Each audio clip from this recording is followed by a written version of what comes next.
మరోసారి Iran America మధ్య శాంతి చర్చలు జరగబోతున్నాయి. గురువారం రెండు దేశాల మధ్య శాంతి చర్చలు జరగబోతున్నట్లుగా తెలుస్తోంది. పాకిస్తాన్ వేదికగా జరిగిన ఈ చర్చలు విఫలం కావడంతో మరో దశ చర్చలకు ఇరు దేశాలు ముందుకొచ్చాయి.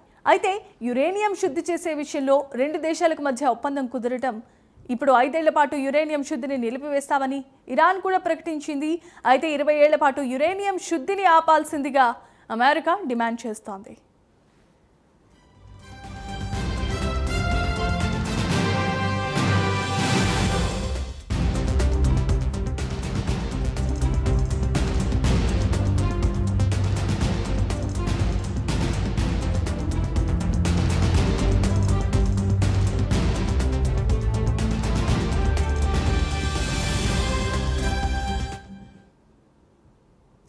ఇక మరోసారి ఇరాన్ అమెరికాల మధ్య శాంతి చర్చలు జరగబోతున్నాయి. గురువారం ఈ రెండు దేశాల మధ్య శాంతి చర్చలు జరగనున్నట్లుగా తెలుస్తోంది.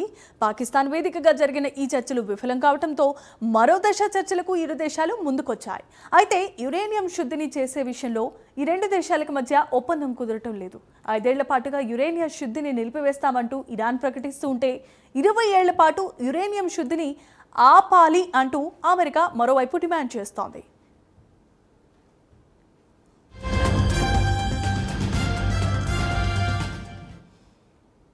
రైట్, ఇక ఇదే అంశానికి సంబంధించి మరిన్ని అప్డేట్స్ అందించడానికి మా చీఫ్ ఇన్పుట్ ఎడిటర్ నరసింహారావు కూడా సిద్ధంగా ఉన్నారు. నరసింహారావు, చెప్పండి. ఇరాన్ అమెరికాకు మధ్య మరోసారి చర్చల ప్రక్రియ ప్రారంభం కానుంది. అన్ని అనుకున్నట్లుగా జరిగితే ఈ గురువారం రోజు చర్చలు జరిగే అవకాశం ఉన్నట్టుగా తెలుస్తుంది.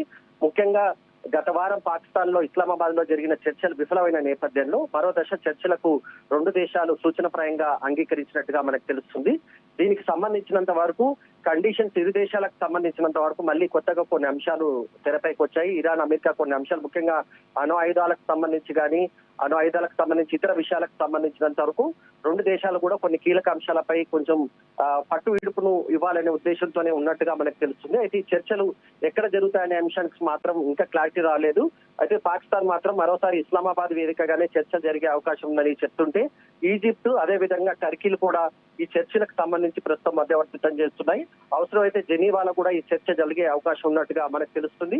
ఈ సాయంత్రానికి ఈ అంశానికి సంబంధించి చర్చలు ఎగ్జాక్ట్ గా ఎప్పుడు ఎక్కడ జరుగుతాయనే అంశానికి సంబంధించినంత వరకు కొంత క్లారిటీ వచ్చే అవకాశం ఉంది. మరొక కీలక అంశం కూడా చోటు చేసుకుంటుంది. ఈ రోజు లెబనాన్ ఇరాన్ల మధ్య కూడా చర్చలు జరుగుతుంది. ఇది చాలా కీలక అంశం. ఎందుకంటే ఈ మూడు దేశాల మధ్య ఒప్పందానికి సంబంధించి అమెరికా, ఇజ్రాయెల్, ఇరాన్ కి మధ్య జరిగిన ఒప్పందాలకు సంబంధించినంత వరకు లెబనాన్ అన్నది ఒక కీలక అంశంగా మారింది. ఎందుకంటే లెబనాన్ పైన ఇజ్రాయెల్ క్రమం తప్పకుండా దాడులు చేస్తున్న నేపథ్యంలో ఈ అంశాన్ని కూడా ఇప్పటికీ ఇరాన్ తప్పుపడుతుంది. లెబనాన్ లో కూడా దాడులు చేయొద్దని చెప్పిన నేపథ్యంలో ఇప్పుడు ఇజ్రాయెల్ లెబనాన్ సంబంధించినంత వరకు ఈ రోజు రాత్రి 8:30 గంటల మధ్య భారత కాలమానం ప్రకారం 8:30 గంటల మధ్య వాషింగ్టన్ లో ఈ చర్చలు జరిగే అవకాశం ఉంది. మొత్తానికి ఈ యుద్ధానికి సంబంధించినంత వరకు కొంత కీలక ప్రక్రియకు సంబంధించి ముఖ్యంగా చర్చల ప్రక్రియకు సంబంధించి రానున్న 2-3 రోజుల్లో కీలక పరిణామాలు చోటు చేసుకునే అవకాశం ఉంది.